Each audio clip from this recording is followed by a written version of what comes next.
그리스도인이란 제목으로 하나님의 말씀 증거하도록 하겠습니다. 안디옥에서 이제 많은 이방인들이 복음을 받아들이고 이제 주께 돌아오자 이 예루살렘 교회에서 이제 위로의 아들 바나바를 파송해서 그들을 위로하며 돕게 했다라고 우리가 지난주에 이제 같이 살펴봤습니다. 그리고는 이제 이 바나바는 자신과 함께 그들을 도와서 동역해줄 이 동역자를 이제 찾게 되는데요. 그가 바로 장차 이제 사도 바울이라고 불리게 되는 다소 사람 사울입니다. 25절 그래서 이렇게 말씀하고 있습니다. 바나바가 사울을 찾으러 다소에 가서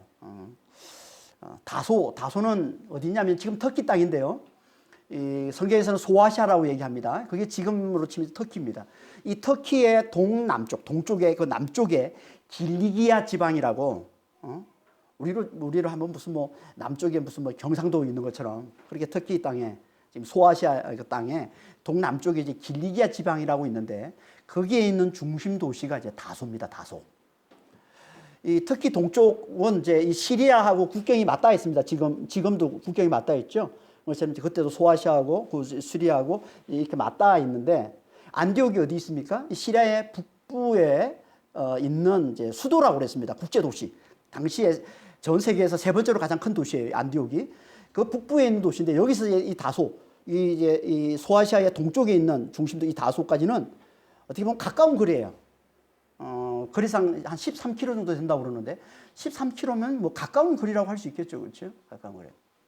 배로 가면 거기 바로 또 그 지중해가 연결되어 있기 때문에 배로 가면 더 가깝습니다. 그러니까 가까운 곳에 지금 안디옥에서 아주 가까운 곳에 다소가 위치해 있습니다. 그렇게 이제 안디옥이 가까운 곳에 이 사울이 있다는 것을 이제 바나바가 알고 이 사울을 부르러 이제 다소를 찾아가게 되는 거죠.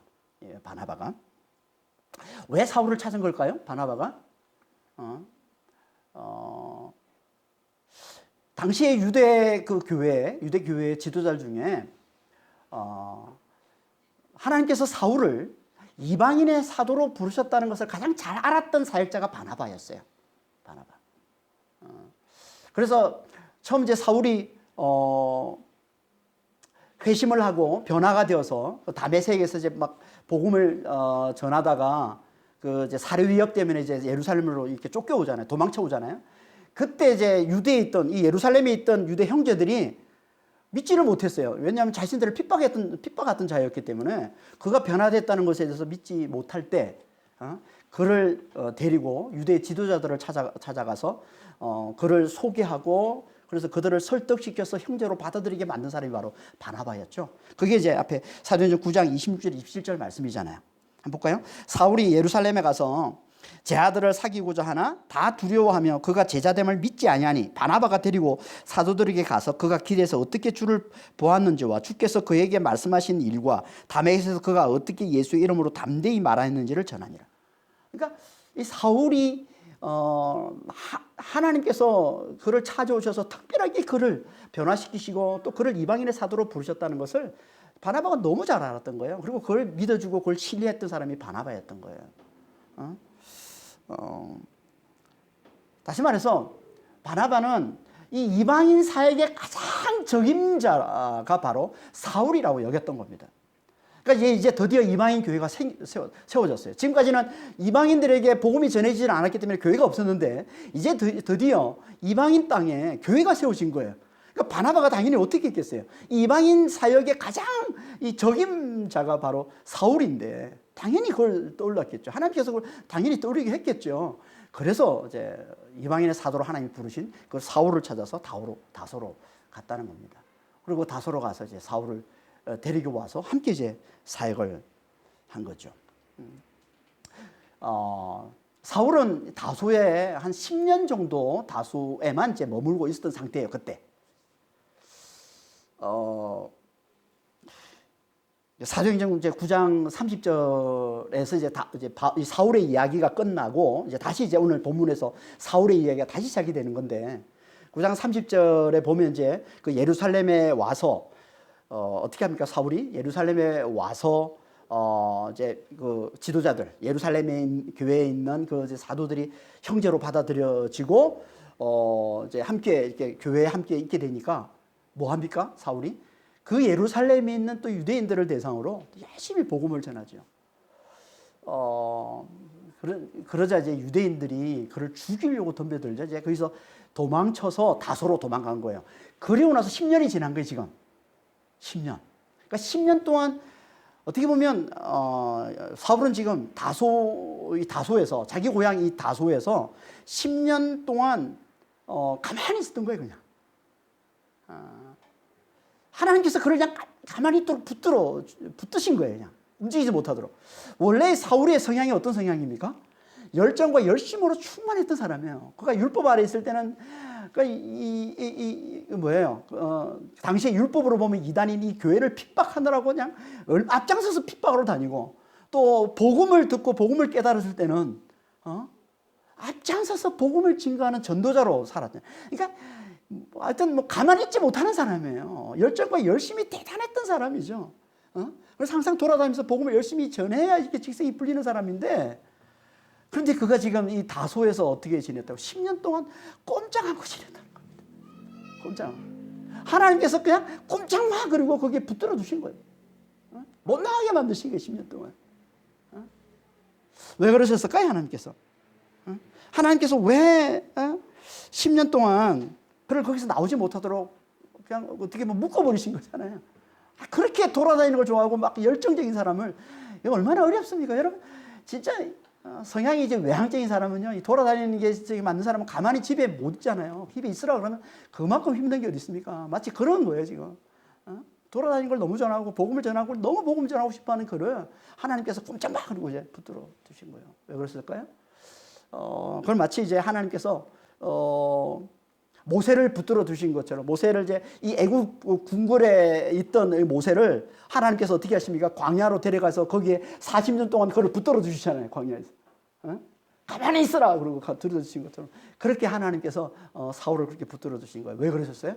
하나님이 왜 모세를 광야, 아니 왜 왕자로 잘 있던 그를 왜 광야로 끌고 가지고 40년을 거기서 그냥 양치기로 목동으로 그렇게 살게 만드셨습니까? 힘을 빼시기 위해서. 힘을 빼시기 위해서. 모세는요, 왕자가 됐을 때 깨달았어요. 하나님께서 내게 이 많은 학문과 이 많은 지식과 이 많은 어떤 힘, 이런 것들을 가지게 하신, 왕자니까 얼마나 대단한 파워가 있었겠어요.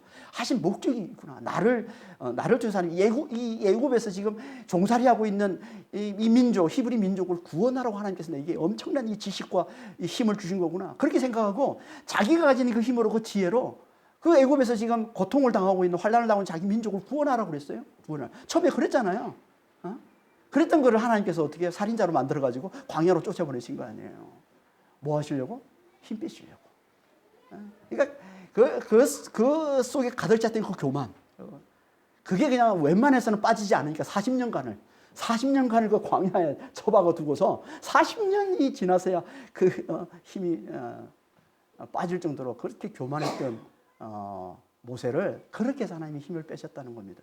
그러니까 40년 후에 이제 하나님이 모세를 부르시잖아요. 이제 드디어 때가 됐다. 내가 너를 통해서 이제 진짜 이스라엘 백성들을 구원해내겠다라고 부르니까 모세가 뭐라고 그럽니까? 저는 아무 힘도 없는 늙은이에요. 그러면서 진짜 완전히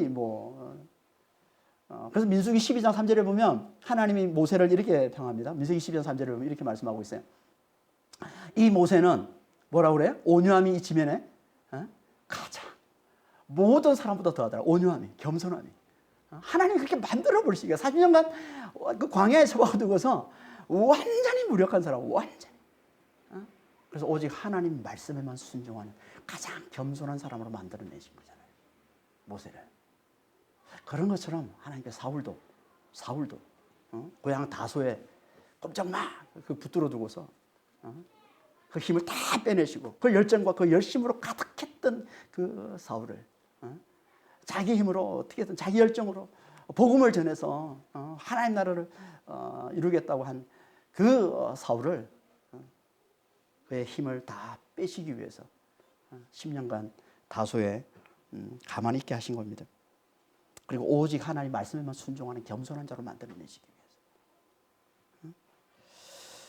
그러면서 그 10년 동안 하나님께서 훈련하시는데 뭘 어떻게 훈련하십니까? 하나님의 친밀한 교제로. 하나님과의 친밀한 교제로 하나님의 능력과 하나님의 그 은혜만을 더 깊이 더 온전히 깨닫게 하시는 거예요. 얼마나 하나님과 차원이 친밀한 줄 아세요? 하나님께서 그를 셋째 아들 나온에까지 데려가실 정도로 하나님과 그 친밀한 교제를 나눴다는 거예요. 그걸 말씀하고 있는 게 고린도후서 12장 2절 4절입니다. 내가 그리스도 안에 있는 한 사람을 아노니 그는 14년 전에 셋째 아들에 이끌려 간 자라. 그가 몸 안에 있었는지 몸 밖에 있었는지 나는 모르거니와 하나님은 아시느니라. 그가 낙원으로 이끌려가서 말로 표현할 수 없는 말을 들었으니 사람이 가히 이르지 못할 말이로다. 여기 이 3인칭으로 되어 있는데요. 이건 이제 바울이 자신의 경험을 이제 3인칭으로 써서 겸손하게 표현하고 있는 겁니다. 자신을 얘기하는 거예요. 자신이 겪은 거예요. 자신이 뭘 겪었다고 얘기하고 있어요? 하늘을 갔다 왔다는 거예요. 천국을 다녀왔다는 거예요. 낙원에 데려왔다는 거예요. 하나님께서 자기를 이끌고 낙원을 보게 해주셨다는 거예요. 그래서 이 경험이 언제 일어났다고요? 14년 전. 이게 고린도후서인데요. 고린도후서는 AD 55년경에 쓰여진 편지입니다. 그러니까 14년 전이면 언제예요? AD 41년이죠. AD 41년이면요. 사울이 이 다소에서 한참 하나님과 친밀한 교제를 나누고 있습니다. 보통 이제 다소에 있었던 기간을 AD 35년에서 AD 44년이라고도 하고 또 AD 37년에서 46년, 10년 정도 이렇게 있었다라고 보통 이제 신학자들이 보고 있는데, 하여튼 AD 41년이면 한참 영적 훈련을 한참 받고서 주님과 친밀한 교제를 나누고 있어요. 그때 하나님께서 그를 이끌고 삼청천을 보게 해주셨다는 거야. 낙원을 경험하게 해주셨다는 거야. 가히 이루 말로 표현할 수 없는.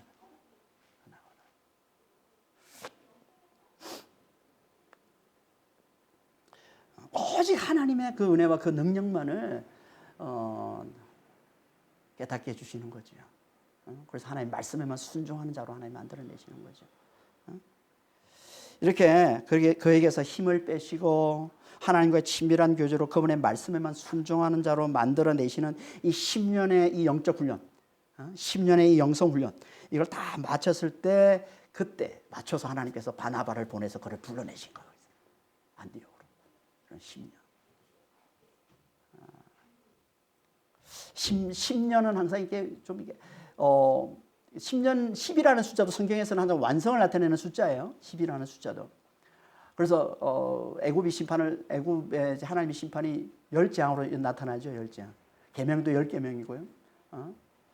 그리고 그 광야에서 이스라엘 하나님을 시험한 걸 10번 시험했다고 그래요. 10번밖에 시험 안 했겠습니까, 이스라엘? 이 10이라는 단어를 써서 그러니까 심판과 가르침, 이 계명의 완성을 나타내는 단어, 세상에. 그러니까 10년 동안 사울을 하나님께서 다소에 가둬놓으시고 철저하게 훈련시키신 거예요. 그래서 10년을 딱 마치니까 하나님께서 그를 불러내셔서 이제 쓰시는 거죠. 그리고는 둘이 이제 1년 동안 어떻게 했다고 합니까? 둘이 안디옥으로 와서 함께 모여서 많은 무리들을 가르쳤다라고 말씀하고 있어요. 그게 26절 말씀이에요.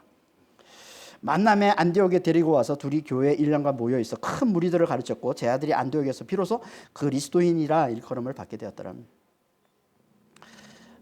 이 가르침 이제 함께 가르쳤어요. 가르치고 나서 많은 무리들을 가르치고 나서 그때 이제 제자들이 처음으로, 여긴 비로소 이렇게 돼 있는데 원어에 보면 처음으로라는 뜻이에요. 처음으로 이 제자들이 그리스도인이라 일컬음을 받게 되었다. 정확히 번역하면 이렇게 되죠. 처음으로 안디옥에서 제자들을 그리스도인이라 불렀다. 부르는 일이 일어났다. 이런 말이에요. 누가 그들을 그리스도인이라 불렀을까요? 주어는 안 나와요. 누가 불렀는지 안 나와요. 보통 이런 경우에는요, 일반 사람들이 불렀다는 의미예요. 일반 사람들. 그러니까 안디옥에 사는 일반 사람들이 누굽니까? 안 믿는 사람들이죠. 안 믿는 사람들이 예수를 믿고 따르는 제자들을 그리스도인이라 부르더라. 여기 부르다라는 단어가 보통 성경에 쓰고 있는 단어가 있어요. 부르다는 뜻으로 대부분은 부르다가 항상 이 단어로 칼레오라는 단어로 써요. 칼레오. 이게 부르다는 뜻이 다른 단어거든요. 자주 쓰이는. 근데 여기서 쓰는 이 단어 일컫다 부르다 이 단어는요 칼레오가 아니에요. 이거는 크레마티조라는 단어인데요. 크레마티조는 좀 의미가 공식적인 명칭으로 부르다 이런 공식적으로 부르다라는 의미예요. 그러니까 어떤 모두에게 유용한 모두에게 필요한 어떤 공적인 일을 하다. 공식적인 명칭을 가지다, 뭐 아니면 공식적인 말을 하다.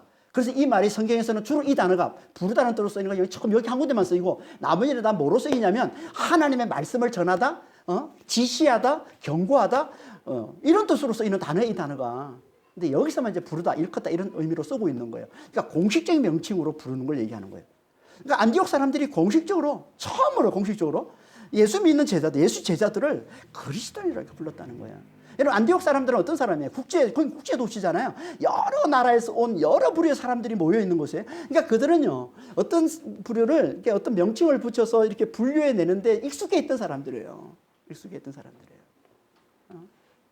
그래서 이제 헬라 말에 보면 그 헤롯을 따르는 헤롯을 따르는 사람을 헬라어로 헤롯 사람들 이렇게 명칭이 따로 있습니다. 헤로디아노이라는 단어, 헤로디아노이, 헤롯의 사람들 이런 뜻이에요. 그리고 가이사를 따르는 사람, 이 로마 황제를 추종하고 따르는 사람, 로마 황제의 사람들이라는 단어도 따로 또 있습니다. 가이사르노이라는 단어가 있어요. 가이사르노이. 근데 그런 것처럼 예수를 믿고 예수를 따르는 사람들을 그들이 공식적인 명칭을 갖다 붙인 거예요. 그게 뭐냐면 크리스티아노이라는 단어예요. 이게 그리스도인들. 원래 크리스티아노스라는 단어가 단수고요. 그리스도인. 여기는 복수로 쓰여 있어요. 그리스도인들. 크리스티아노이라는 단어예요. 복수로 쓰인 단어입니다. 그러니까 예수를 믿고 따르는 사람들은 그리스도인들, 그리스도의 사람들 이렇게 공식적인 명칭을 갖다 붙인 거예요. 왜 굳이 예수를 믿고 따르는 그들을 그리스도인들이라는 공식적인 이 명칭을 왜 갖다 붙였을까요? 왜?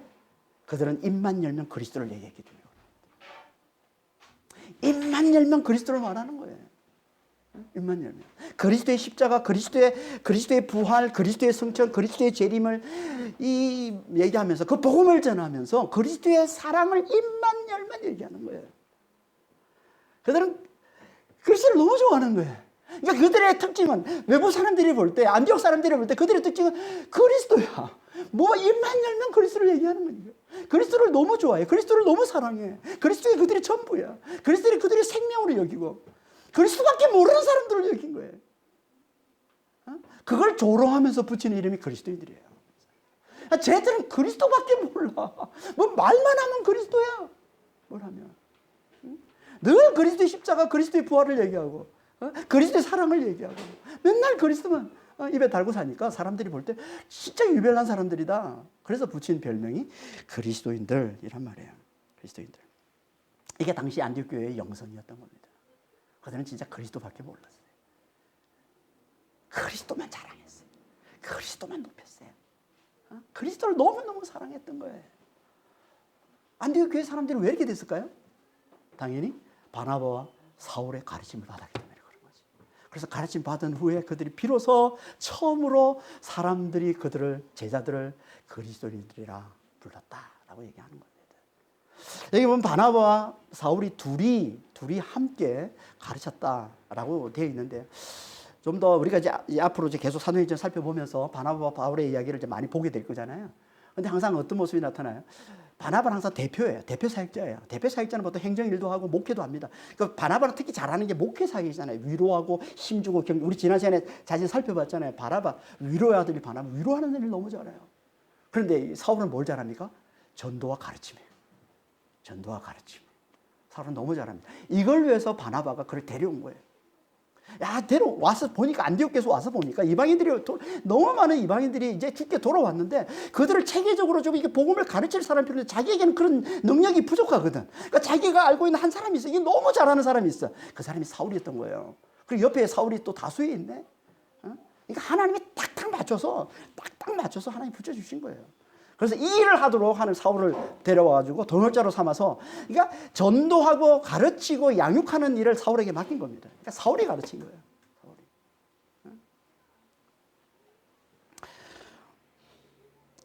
이렇게 사울은요, 예수의 복음을 듣고 이제 하나님께 돌아오기만 한 상태예요. 돌아오기만 한 상태. 그야말로 아직 복음의 체계가 잡혀 있잖아요. 아직 이 어떤 복음이 정확히 뭔지 아직 제대로 알지 못하는 그들을 데리고서 1년 동안 복음의 기초 단계부터 해서 성장 단계까지 아주 체계적으로 잘 가르쳐 줬던 겁니다, 사울이. 여기 1년간 이렇게 되는데 정확한 이 원어로 보면 정확하게 어떻게 되어 있냐면 전체 1년 이렇게 되어 있어요. 전체 1년. 일부러 뭐 1년이라는 게 뭐 몇 달 하고도 1년이라고 할 수 있잖아요. 여기는 만 1년이에요. 만 1년. 꽉 채운 1년이에요. 꽉 채운 1년 동안 집중적으로 사울이 성도들에게, 안디옥 교회 성도들에게 이 복음을 가르쳤다는 가르치는 걸 얘기하는 겁니다. 그리고 1년 동안 뭐 일주일에 한 번 가르쳤을까요? 우리처럼 이렇게 교회 일주일에 한 번 모여가지고 양육하고 그래서 그 아니에요. 당시의 가르침은요 매일 하는 겁니다. 바울이 나중에 이제 바나바와 함께 사역을 나가면서 이제 고린도에서도 1년 반 동안 고린도에서 사람들을 가르치고 또 에베소에 가서도 또 2년 동안 에베소에 있는 제자들을 가르쳤다고 그래요. 어떻게 가르쳤다고 그래요? 날마다 두란노 서원에 모여서 날마다 가르치더라. 매일 가르치는 겁니다.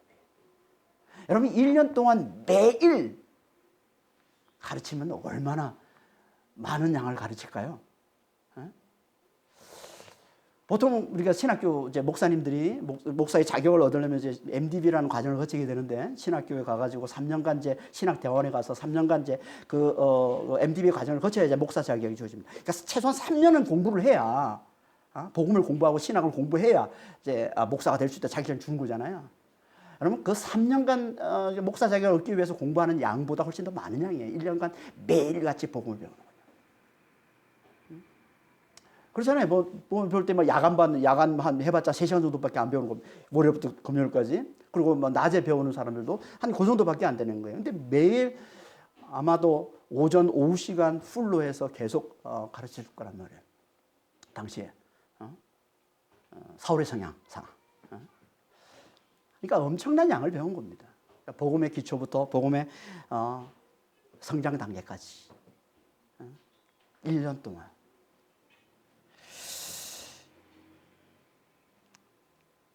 뭘 가르쳤을까요? 당연히 그리스도의 공생애, 그리스도의 십자가, 그리스도의 부활, 그리스도의 성천하심, 그리스도의 다시 오심. 그게 다 핵심이 있겠죠. 하지만 사울은 그것들보다 더 중점적으로 더 강조해서 가르친 게 있습니다. 그게 뭘까요? 성령의 임재예요. 성령의 임재. 그리스도께서 성령으로 우리 안에 들어와 사시는 것에 대해서 그리스도 안에서 성령의 능력으로 사는 자가 됐다는 것에 대해서 아마 사울은 이 부분에 특히 포커스를 맞춰서 집중을 했을 것입니다. 왜? 사울이 본인이 직접 성령 충만함으로 변화됐기 때문에 성령 충만함으로 그리스도의 십자가와 부활을 확실히 깨닫게 됐고 그 성령 충만함으로 성령의 능력을 받아서 담대히 복음을 전하는 자가 됐고 또 그 성령 충만함으로 그 능력으로 하나님과 친밀한 교제를 나누면서 아니 나홀에까지 갔다 오는 그 하나님의 나라를 직접 경험하는 그런 엄청난 은혜를 경험했기 때문에 성령 안에서 그런 무엇보다 그리스도를 믿는 자에게 주어지는 이 성령의 능력에 대해서 아주 자세히 전하고 자세히 가르쳤습니다. 그렇게 사울로부터 제대로 복음을 가르침 받은 그들이 달랐던 거예요. 삶이 달랐던 거예요. 그들의 삶은. 그들의 삶은 철저히 성령께 이끌려받는 삶을 사는 겁니다. 성령께 이끌림받는 삶. 늘 성령을 의지하고. 우리 안에 그리스도가 사시는데 그 그리스도가 사시는 그 그리스도를 의지하는 삶이 성령을 의지하는 것이고 성령을 의지하는 삶을 사는 자가 성령께 이끌려 성령의 능력으로 살아간다고 계속 배웠을 테니 생각해보세요. 1년 동안 계속 그걸 배웠다고 생각해보세요. 그들은 성령을 철저히 의지하고 늘 성령께 이끌림 받는 그런 삶을 잘 살았던 거예요. 성령께 이끌림 받는 삶을 잘 살면 제일 첫 번째 나타나는 표시가 뭐예요? 그게 기쁨입니다. 기쁨입니다. 구원이 기쁨이세요. 성령께서 우리 삶 가운데 임하셔서 우리를 다스리시면 제일 가장 먼저 나타나는 게 기쁨이에요. 구원의 기쁨이에요. 부활의 기쁨이에요. 영생을 누리는 기쁨이에요. 그 기쁨을 누리면서 밖으로 나가서 그리스도의 십자가의 부활에 이 복음을 담대히 전하는 삶을 살았던 거예요. 그리고 안으로는 그 그리스도의 그 사랑을 서로 실천하며 살았던 삶을 사는 거예요. 이게 안디옥 교회, 사울로부터 가르침을 받은 안디옥 교회 성도들의 모습이었던 거예요. 이 모습이 너무나 유별난 거예요. 안디옥 사람들이 볼 때. 늘 기쁨이 있어, 그들은. 기쁨으로 복음을 전해. 기쁨으로 그리스도를 전하는 거예요. 그리스도의 십자가 부활을 전하는 거예요. 그리고 서로를 너무나 뜨겁게 사랑하는 모습을 보여준 거죠. 그리스도의 사랑을 서로 실천하는 모습을 보여준 거죠. 이 모습이 너무 유별나서, 그러니까 그들의 독특한 이 정체성을 보고서 붙여준 별명이 그리스도인이라는 겁니다. 그리스도인. 하나님 우리에게도 이런 정체성, 이런 독특한 정체성이 있기를 원해요. 하나님 이걸 기뻐하지 않았겠어요? 야, 세상과는 다른. 예수를 믿는다고 하는데 보통 우리들은 다 예수를 믿으면서 세상에 섞여서 표시가 안 나는데 우리는 다. 근데 이들은 표시가 나. 이들은. 그 수많은 안디옥에 수많은 사람들과 섞여 있는데 이들만 유별나. 이들만 뭔지 모를 기쁨이 있어 항상. 그럼 늘 입만 열면 그리스도를 외쳐. 그리스도를 말해. 그리스도를 전해. 그리고 그들의 삶을 보니까 그리스도 사랑을 실천하는 삶을 살고 있어. 그래서 붙여진 별명이 그리스도인이라는 겁니다. 당연히 하나님께서 우리에게도 이런 정체성, 이런 독특한 정체성이 있기를 원하시죠. 마치 지금 유대인들이 그들의 이 독특한 정체성으로 인해서 사람들로부터 유대인이라는 이름으로 불려지는 것처럼. 여러분, 유대인들이 얼마나 독특합니까? 독특합니다. 독특한 정체성을 가지고 있어요, 유대인들. 유대인들의 정체성이 뭐예요?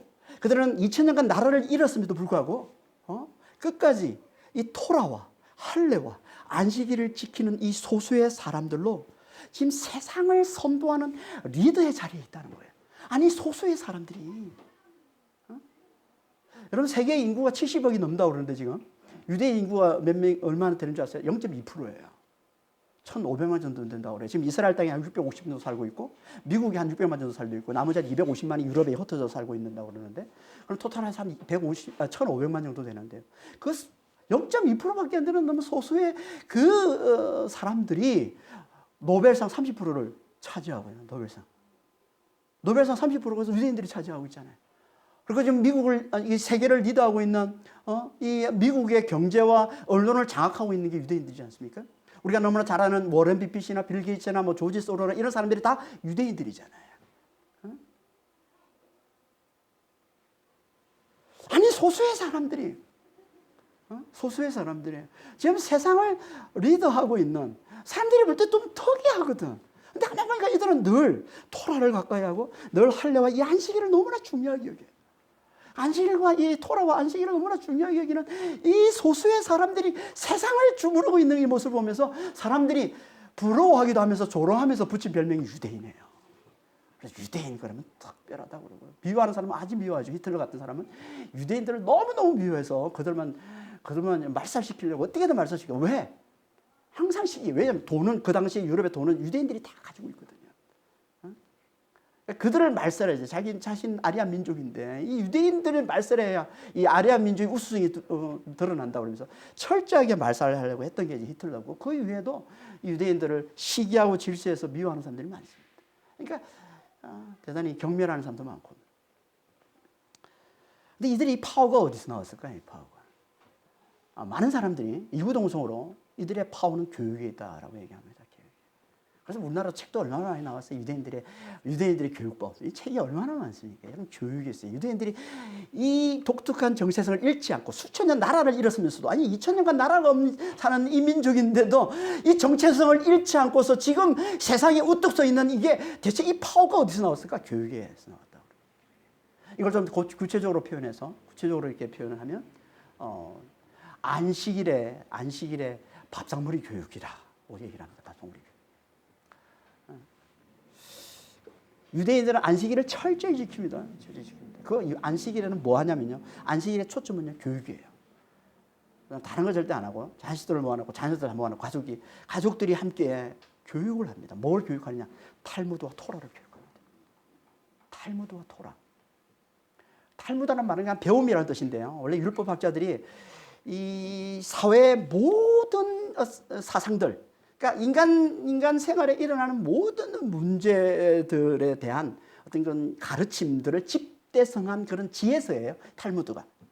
모든 문제에 대해서, 모든 사상에 대해서. 이 탈무드를 안식일 때마다 함께 모여서 가르쳐. 누가 가르쳐요? 아버지가 가르칩니다. 유대인들은요, 아버지가 곧 교사예요. 아버지가 탈무드와 토라를 가르치는 교사예요. 유대 자녀들은 4살 때부터 탈무드와 토라를 배웁니다. 탈무드를 통해서 세상의 모든 문제들, 인간들이 일어난 모든 문제들에 대한 지혜를 배워요. 뭐 어떻게? 토론을 통해서. 그래서 유대인의 이 교육법이 독특한 교육법이다 그래서 금방 배우려고 하잖아요. 뭐 하브루타 대화법이라고 들어봤습니까? 하브루타 대화법이 뭐냐면요, 그들은 가정에서부터 이거 훈련받는 거예요. 아버지가 주입식으로 교육 안 합니다. 그들은 반드시 어떤 주제를 놓고 토론식으로 합니다. 어떤 질문을 던지고 주제를 던지면 그거 가지고 아버지가 의견을 얘기하면 그 자녀들이 얼마든지 자유롭게 자기 의견을 개진을 해요. 질문을 합니다. 토론이 벌어집니다. 논쟁도 합니다. 아버지와 자식 간에. 그게 하브루타 대화법인데, 하브루타라는 단어가 이제 짝이 되어서 친구, 우정이라는 뜻이거든요. 원래 이게 짝이 되어서 서로 대화하고 질문하고 토론하고 논쟁하는 걸 얘기하는 겁니다. 여러분, 유대인들의 도서관은요 조용하지 않아요. 유대인의 도서관은 항상 두 사람이 함께 앉을 수 있는 자리로 되어 있습니다. 도서관은. 그래서 항상 토론을 해요. 시끄러워요, 유대인 도서관은. 그게 어릴 때 가정에서부터 배어 있는 습관이에요. 그들의 교육 습관이에요. 늘 토론합니다. 그래서 누구보다 그들은 말을 잘하고 어릴 때부터 토론 훈련되어 있기 때문에. 그래서 지금 어른이 돼서 가장 어떻게 보면 지혜로운 삶을 사는 모습으로 나타나는 거죠. 그리고 4살 때부터 그들은 토라를 암송하게 합니다. 유대인들은 대단히 강조합니다. 토라 암송을. 그러니까 4살 때부터 그들은 탈무드와 토라를 배우기 시작해서 10년 동안 배웁니다. 이것도 10년이네요. 13살에 그들은 성인식을 합니다. 13살에 성인식을 하고는 이제 그들을 독립시키는 거예요. 성인식이 뭐냐? 성인식은 딱 2가지 합니다. 성인식은요, 토라가 모세오경이잖아요. 창출 내민신. 창세기부터 신명기까지 한 권을 암송하도록 합니다. 이게 원래 정통 유대인들의 성인식인데, 지금은 많이 너선해져 가지고 그 정도까지는 아니지만 지금은 이제 많이 낭독하도록 쭉 낭독하도록 하는데, 옛날에는 암송하도록 했어요. 토라. 그 5권 중에 한 권을 암송하도록 했습니다. 그래야 어른이 된다는 거예요.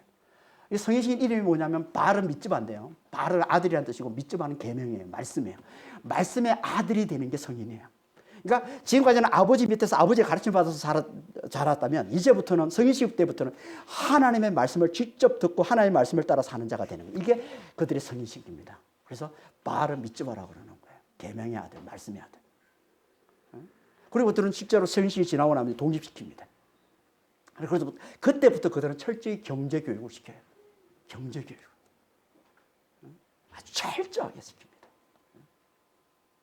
이게 유대인의 교육법이에요. 예전에는 10년 동안 탈무드와 토라를 통해서 교육을 시켜놓은 그들이, 이 힘이 그들의 정체성을, 아무리 그들이 어떤 어려움을 당해도 정체성을 잃지 않게 만들어준 파워가 된다.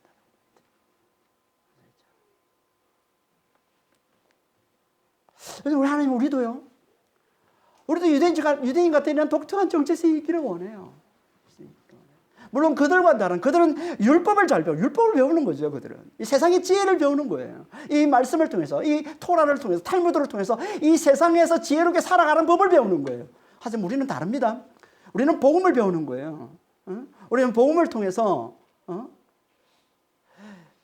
부활의 기쁨을, 성령에 이끌려서 부활의 기쁨을 누리면서 세상에 그리스도를 전하고 그리스도의 사랑을 실천하는 이 삶을 사는 교육을 받는 거지요. 그러니까 우리의 정체성, 복음의 가르침을 받는 우리의 정체성은요, 성령에 이끌려서 그리스도를 전하고 그리스도의 사랑을 실천하면서 속히 이 땅에 하나님의 나라가 임하도록 하는 게 우리의 정체성이에요. 하나님이 원하시는 우리의 정체성이에요. 성령에 이끌려 사는 거예요. 늘 부활의 기쁨을 누리며 사는 거예요. 그래서 입만 열면 그리스도를 전하면서 그리스도의 사랑을 실천하는 삶을 잘 살아내는 거예요. 그래서 속히 이 땅에 하나님 나라가 임하도록 하는 거예요. 이게 하나님께서 우리에게 원하시는, 오늘날 이 교회에게 원하시는, 진짜 세상 사람들이 유별나다고 부르는 그런 그리스도인들의 모습이라는 거, 하나님께서 원하시는. 우리가 이렇게 살려면 어떻게 해야 된다고요? 가르침을 잘 받아야 된다는 거예요. 그리스도의 십자가의 부활의 이 복음을 잘 듣고 잘 깨달아서 성령을 받고 성령에 이끌려서 이 그리스도를 전하고 그리스도의 사랑을 실천하는 이 삶을 잘 살아내는 이 가르침을 잘 받아야 우리가 아무리 힘들고 어려워도 절대 이 정체성을 잃어버리지 않는다는 겁니다. 부활의 기쁨을 누리면서 그리스도를 전하고 그리스도를 높이고 그리스도의 사랑을 실천하는 이 정체성을 잃지 않는다는 거예요. 유대인들이 아무리 어렵고 나라를 잃은 서름을 당하고 해도 이걸 놓치지 않았던 것처럼 그들이 안식을 놓치지 않았고 이 교육을 놓치지 않았고 탈무드를 놓지 않았고 토라를 놓지 않아서 결국은 그들이 이 정체성을 그대로 끝까지 계속 유지하고 있는 것처럼 우리도 마찬가지입니다. 우리의 이 독특한 정체성이 계속 유지되기를 하나님 원하세요. 그러려면 가르침 잘 받아야 돼. 복음의 가르침을 잘 받아야 돼. 성령이 이끄는 삶을 살면서 부활의 기쁨을 누리는 이 삶을 좀 잘 살고 그러면서 그리스도를 잘 전하고 그리고 안으로는 그리스도의 사랑을 잘 실천하는 이 삶을 잘 살아내는 거예요. 우리는 어떻게 해야 교육을 잘 받을 수 있을까요? 유대인들은 안식일만, 그럼 안식이 철저하게 지키니까 안식일만 되면 아무것도 안 합니다. 그들은 아무것도 안 해요. 그건 일하면 안 되니까. 그러니까 가르치는 것밖에 안 하는 거예요. 안식일. 우리는 어떻게 해야 되겠어요, 우리는? 우리의 이 정체성, 우리의 그리스도인이라는 이 정체성을 우리가 정말 하나님이 기뻐하시는 이 그리스도인의 정체성을 우리가 잘 유지하려면 어떻게 해야 되겠습니까? 우리는 주일 있잖아요, 주일. 주일날 십자가의 부활의 이 복음을 잘 배워서 그걸로 그치지 않고 이걸 가정에 가져가서 이걸 가지고 나누는 겁니다. 이게 돼야 돼요. 지금은요, 가르침이 너무 중요한데, 유대인들을 보면 가르침이 너무 중요하잖아요. 근데 우리가 유대인들 이 대단한 소수의 사람들로 세상을 선도하는 이 엄청난 그런 능력이 나타나고 성공이 보이고 하니까 너도 나도 따라하는데 흉내만 내는 거예요. 그 속은 모르고, 그 속은 모르고 흉내만 내는 거예요. 흉내 내서는 안 됩니다. 우리는 너무 가르침이 너무 약해졌어요. 너무 약해졌어요. 그냥 복음을 제대로 듣는 게 별로 없잖아요. 여러분. 십자가 부활의 복음을 제대로 듣지를 못하잖아요. 복음을 제대로 듣지 못하면 복음을 제대로 깨닫지를 못하고 복음을 제대로 깨닫지 못하면 성령이 임하셔서 성령께서 우리를 사로잡아서 우리를 이끄는 삶을 우리가 살아낼 수가 없는 거예요. 그러니까 복음을 제대로 듣고 잘 깨닫는 게 너무너무 중요하죠. 주일마다 여기에 집중해야 되는 거예요. 그래서 이 복음을 잘 듣고 이걸 잘 알려줘야 돼요. 가족들에게. 저는 이게 회복돼야 된다고 생각해요. 유대인들에게 진짜 배워야 될 게 이거라고 생각합니다. 여러분, 주일학교 많은 사람들이 그런 얘기합니다. 자녀들이 우리나라에 이 교회 어린아이들이 자녀들이 타락한 가장 근본적인 이유는요, 아버지가 교사가 되지 않기 때문이라고 얘기합니다. 주일학교에 맡겨요. 여러분, 주일학교에 맡겨서는 절대 교육이 안 이루어집니다. 그래서 주일학교 무용론이 상당히 많이 나옵니다. 교육계에서는. 신학교에서도. 아니, 교육은 그렇게 이루어지는 게 아니에요. 교육은. 아버지가 자녀를 가르쳐야 됩니다. 유대인들처럼. 아버지가 가르쳐야 돼요. 아버지가 잘 배우고 복음을 잘 배우고 그 복음을 자녀들에게 잘 흘려주는 역할을 감당해야. 그래야 그 자녀들이 정말 복음 안에 복음을 떠나지 않는 복음의 강한 자가 되어서 성령이 이끄는 삶을 잘 살아낼 수 있는 겁니다. 그리스도의 이 정체성을 잃어버리지 않고 잘 살아낼 수 있는 거예요. 이게 키포인트예요. 정말 복음 잘 들어야 되고요. 그걸 가정에 돌아가서 자녀들에게 잘 가르쳐야 됩니다. 정말 우리가 그리스도인, 하나님 기뻐하시는 그리스도인이 되기를 원하세요? 그러면 이거 배워야 돼요. 제발 복음 잘 들으시고 자녀들에게 잘 전하세요. 가정에 잘 전하세요. 교회에 맡기지 마세요. 자녀들 교육은 교회가 하는 거 아닙니다. 가정에서 하는 겁니다.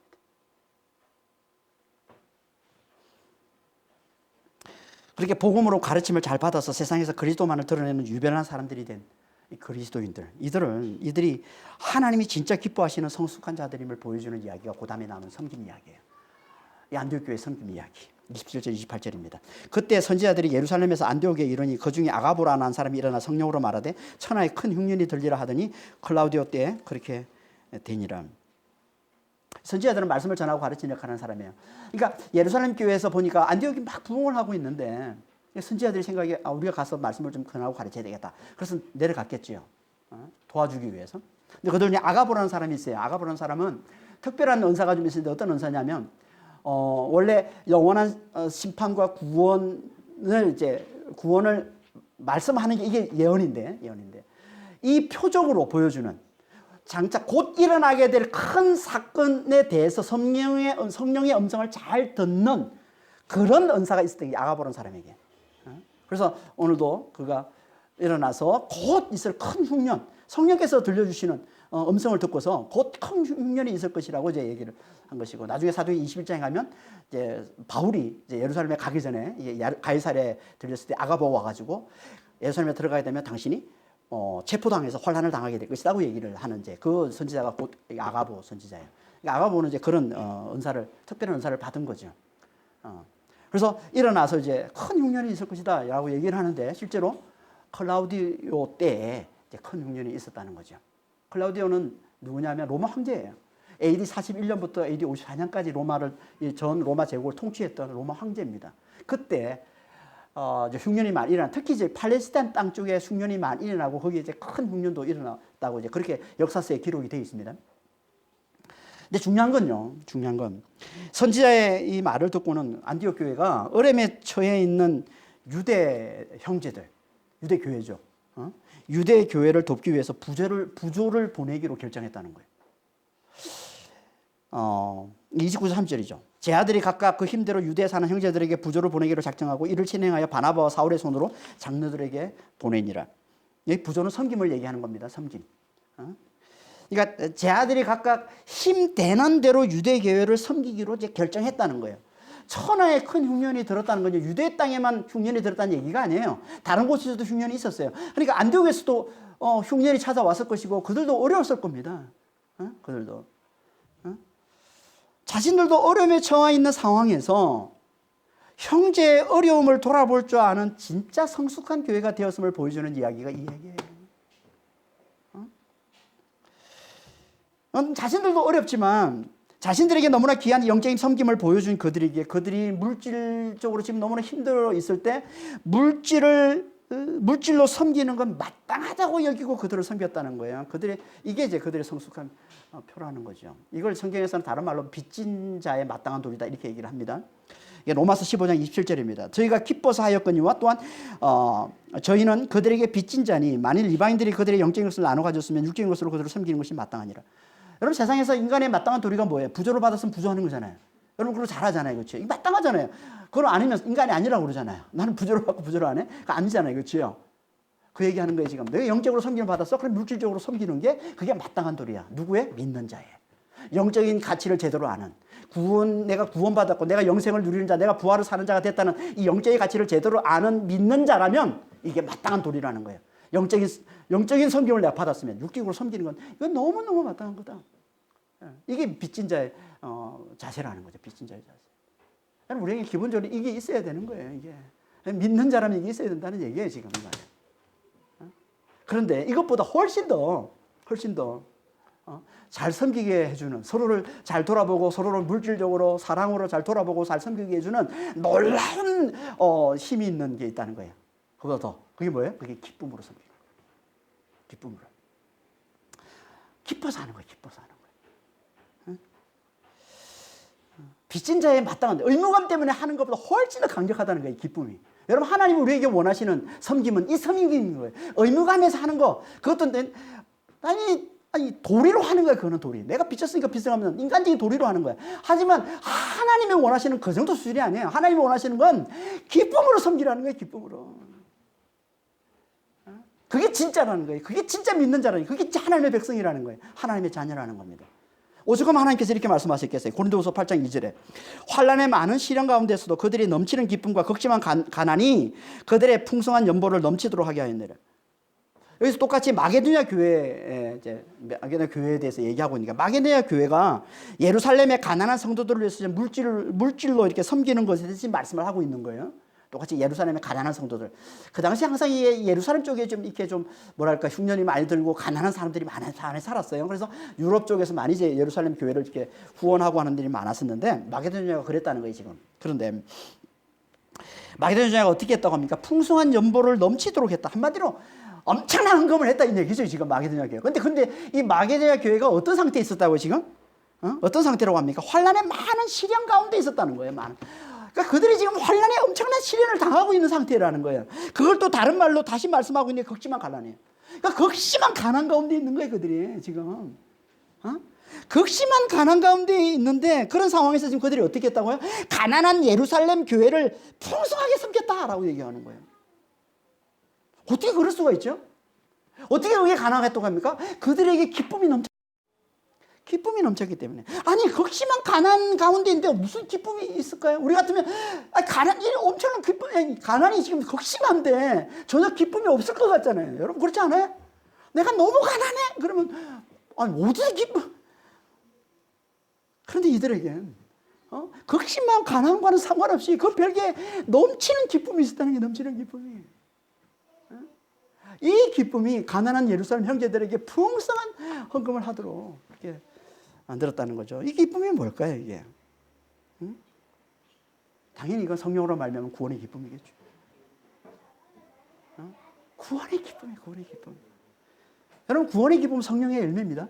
그래서 성령의 열매를 뭐라고 그래요? 기쁨이라고 그러잖아요. 갈라디아서 5장 22절에 보면 오직 성령의 열매는 사랑과 기쁨과 화평과 오래 참음, 자비, 양성, 충성, 온유, 절제라고 그러잖아요. 성령의 열매의 기쁨은요, 구원의 기쁨은, 성령의 열매라는 건 무슨 말이냐면요, 환경에 상관없이, 이 세상의 환경과 상관없이 오직 성령으로 충만하기만 하면 우리가 누리게 되는 것, 이게 성령의 열매인 거예요. 환경이 아무리 힘들어도 성령이 충만하면 얼마든지 내 안에서 내가 누릴 수 있는 것, 이게 성령의 열매라는 거예요.